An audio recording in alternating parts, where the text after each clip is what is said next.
Let me ask you about the economy. You said yesterday that that because of the economic crisis that has contributed to your fall in the polls. But if you believe, that, as I obviously know you do, that you have the right policies, the right ideas, why should a bad economy be a negative thing politically for you? Well, I think it's a negative for who are in elected office, but I have a positive plan. We'll bring the economy back. I'm campaigning all over this country, and I see people reacting very positively to my proposals. Why is Barack Obama, obviously, is in elected office? His poll numbers seem to have gone up, and confidence in him with regard to the economy seems to have gone up, while you have had the opposite. Well, you know, what seems to be to some is what seems to be in others. We're doing just fine. I'm happy where we are. We're as I said in my statement, we got them just where we want them. We're going to be just fine. I have been written off, Dana, on so many occasions by political pundits that it's hard for me to count. I think it's more lives than a cat. But the point is, we're doing fine. I'm happy with where we are. We're fighting the good fight. That's what it's all about. That's what I love.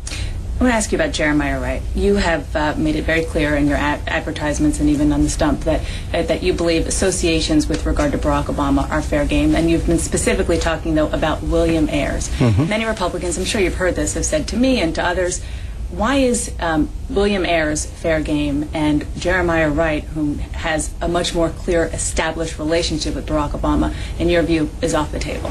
Well, because William Ayers was an unrepentant terrorist.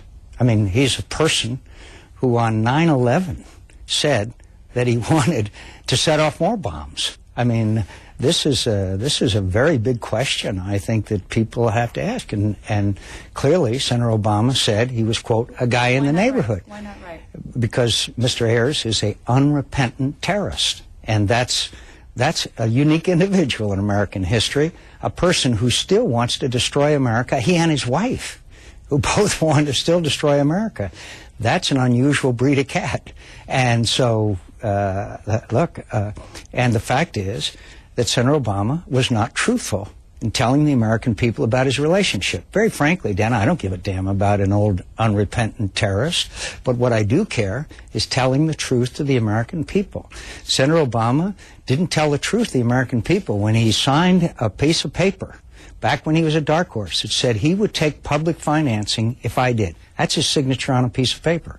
He wasn't telling the American people the truth when he told them that he would, quote, sit down with John McCain. Looked right in the camera during his debates with Senator Clinton. He would sit down and negotiate with John McCain before he made a decision on public financing.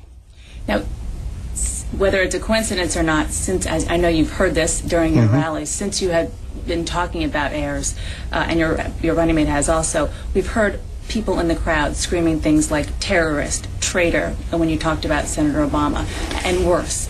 I've heard the same thing. I've heard the same thing unfortunately, at Senator Obama's rallies being said about me. There's always a fringe element that's in politics in America.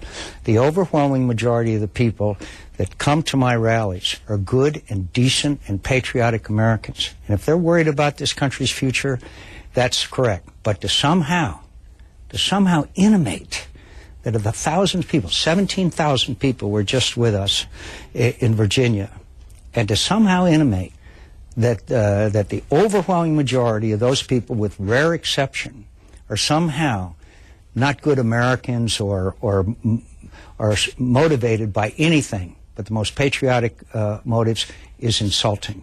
And I won't accept that insult. I will tell you right now, I'm proud of my supporters. I'm proud of the people that come. I'm proud of those veterans who have served their country, that come to my rallies and fire me up. I love them. And for anybody to intimate that the overwhelming 99 and 99% is anything but patriotic and good Americans is frankly unacceptable, and I won't stand for it.